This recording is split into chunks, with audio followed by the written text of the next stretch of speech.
जिल्ह्यात घडलं.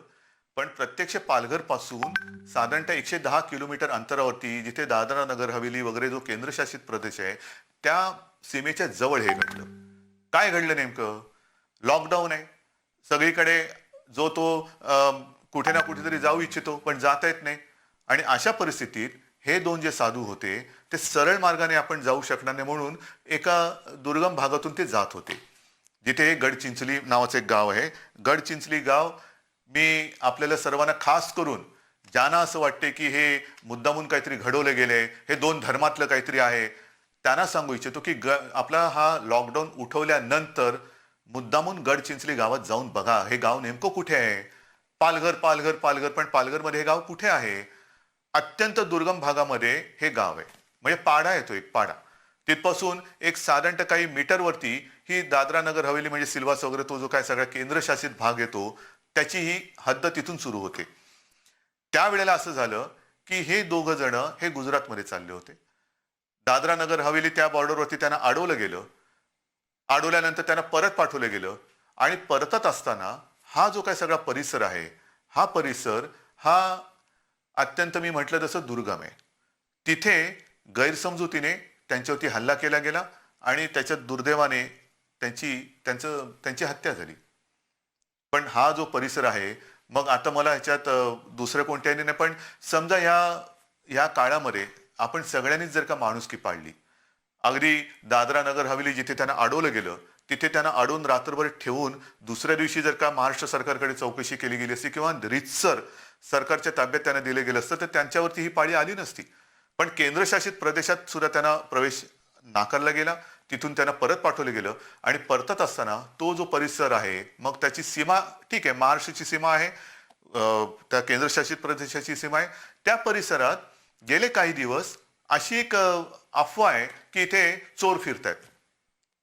आणि मुद्दामूनही आपल्याला सांगतो की हे गडचिंचले जे गाव आहे, त्या गावात महाराष्ट्रातून जायला यायला तसा नीटचा रस्ता नाहीये. हे दुर्दैव आहे.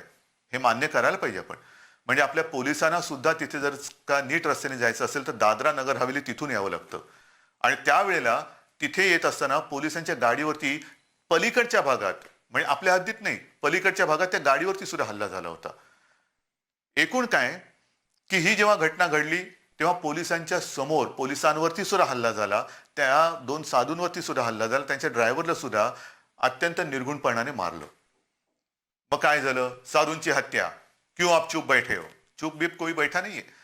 ही जेव्हा घटना घडली रात्री 12-12:30 वाजता, म्हणजे आपण एक 8-10 दिवसापूर्वी सगळ्यांनी ब्लॅकआउट केला होता. मोदीजींनी सांगितलं की ब्लॅकआउट करा आणि त्या मेणबत्त्या आणि पणत्या हे करा. कसा काळोख झाला होता? शहरामध्ये आपण रात्रीचे डोळे मिटले तरी कदाचित आपल्याला दिसू शकतो एवढा साधारणतः उजेड असतो. पण ह्या निर्जन आणि दुर्गम परिसरात अगदी किट्ट काळोखामध्ये हे सगळं घडत असताना रात्री 12:30 वाजता आपले तिथले एसपी तिथे पोहोचले. पोलिसांना सोबत घेऊन गेले. ताबडतोब बंदोबस्ताचे पोलीस तिकडे लागले आणि पहाटे 5 वाजल्यापासून काळोखामध्ये तिथल्या जंगलात आरोपींचा शोध सुरू केला गेला. 16 तारखेला रात्री घडलं. 17 तारखेला जवळपास 100च्या आसपास, 100पेक्षा जास्त हे आरोपी पकडले गेले, जे आज तुरुंगात आहेत. जाऊन बघू शकता. त्यांना 18 तारखेला कोर्टात हजर केल्यानंतर 30 तारखेपर्यंत पोलीस कोठडी त्यांना मिळालेली आहे. मुख्य म्हणजे ह्यातले 5 जे मुख्य आरोपी आहेत ते आज तुरुंगात आहेत. पुलिस क्या कर रही है, सरकार क्या कर रही है? किया ना, कर रहे हैं, हमने किया, किसी को नहीं बख्शा और किसी को भी हम छोड़ेंगे नहीं. वो इसमें मैं सिर्फ कहना चाहता हूं कि जो भी लोग इसमें आग लगाने की कोशिश कर रहे हैं, आग ना लगाए. ये कोई मजहब की बात नहीं है, सिर्फ गलतफहमी जो हुई इस कारण इनकी हत्या होगी, लेकिन इसके बावजूद हम किसी को भी छोड़ने वाले नहीं. याच्यात मी जात पात धर्म बघत नाही. एक तर तिथल्या 2 पोलिसांना आपण तत्काळ सस्पेंड केलेलं आहे आणि अतुल कुलकर्णी हे जे आपले एक चांगला अधिकारी आपला डीजी सीआयडी क्राईम, त्यांना त्यांच्या एका नेतृत्वाखाली शोध करायला आपण सांगितलेले आहे. एकतर हा सगळा शोधच सीआयडी क्राईमकडे आपण दिलेला आहे. हे सगळं आपण करतो आहोत आणि गेले काही दिवस तिकडे याची हवा चाललेली आहे की इकडे चोर फिरतात रात्रीचे. याच्यामध्ये पुन्हा एकदा सांगतो की कोणतेही धार्मिक कारण नाही. कोणी तिकडे धर्माधर्मामध्ये आग लावण्याचं कारण शोधू नये. मी अत्यंत नम्रपणाने आणि आत्मविश्वासाने सांगतोय, ह्या सगळ्या गोष्टीमध्ये जे जे कोणी जबाबदार आहेत त्यातले जवळपास सगळे 100च्या वरती हे तुरुंगात आहेत. 9 अल्पवयीन मुलं आहेत, त्यांना सुधारगृहात पाठवलेलं आहे आणि आणखीन काही लोक जे फरार आहेत आजूबाजूच्या जंगलामध्ये.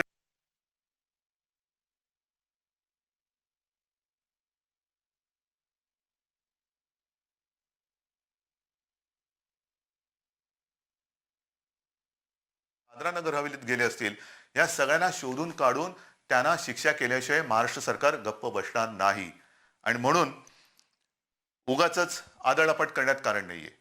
मैं फिर से एक बार कहना चाहता हूं, कुछ लोग इसमें आग लगाने की कोशिश कर रहे हैं. ये कोई हिंदू मुस्लिम या कोई ऐसी सांप्रदायिकता इसमें नहीं है. ये हमला जो हुआ है सांप्रदायिकता इसमें है नहीं.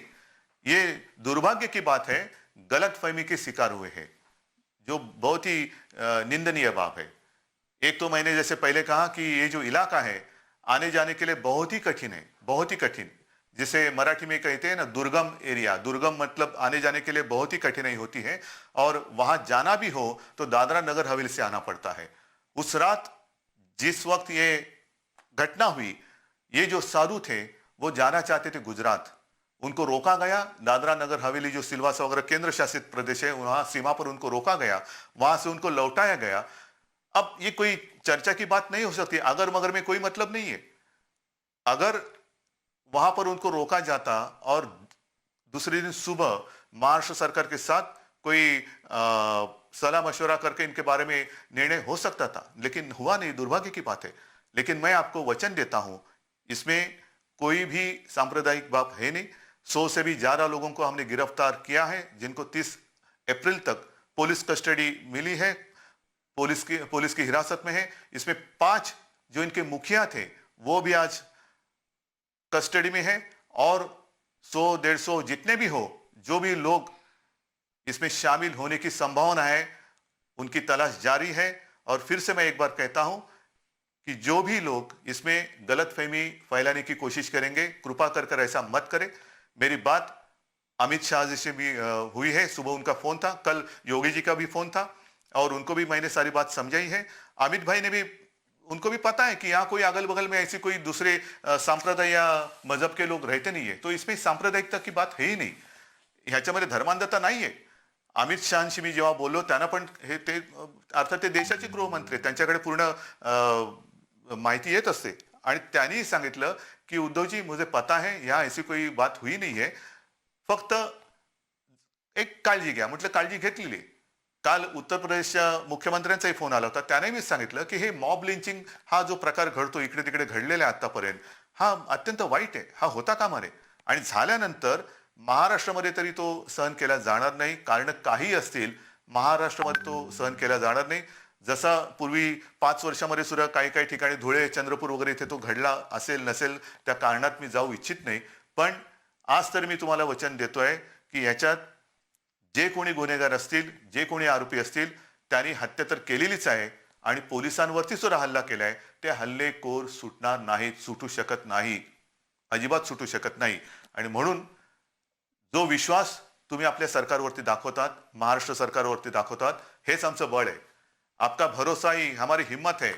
आणि त्या हिमतीवरती, ह्या बळावरती जसं हे कोरोनाचं युद्ध आपण जिंकणार आहोत, तसं हे गुंडागिरी आणि ह्या जे काही दंगे धोपे करणारे आणि खास करून सोशल मीडियावरून आग लावणारे जे लोक आहेत, त्यांच्याबद्दल सुद्धा मी अमित शहाना सांगितलेलं आहे की हा जो काही सोशल मीडिया आणि जो काही आगी लावण्याचं काम करणारी जी लोक आहेत, त्यांचा तुम्ही शोध घ्या, आम्ही शोध घेतो.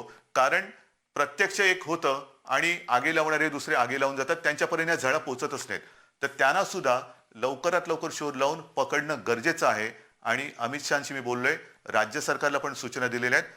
कृपा करून कोणी गैरसमज करून घेऊ नका. जे कोणी ह्याच्यात गुन्हेगार आहेत, आरोपी आहेत, ते आपल्या तुरुंगात आहेत. त्यांच्यावरती आरोप सिद्ध झाल्यानंतर त्यांना कडक शिक्षाही होणारच. कोणी याच्यातनं सुटणार नाही. धन्यवाद.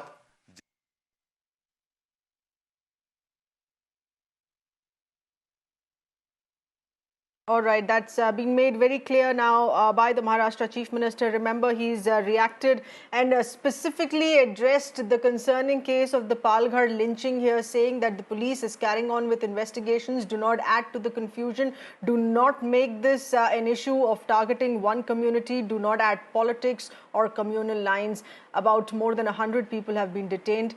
Police investigations on this are on, and the government would keep us posted more on this case apart from other things. We're slipping into a breather. Stay on with us, please. Back in just a bit.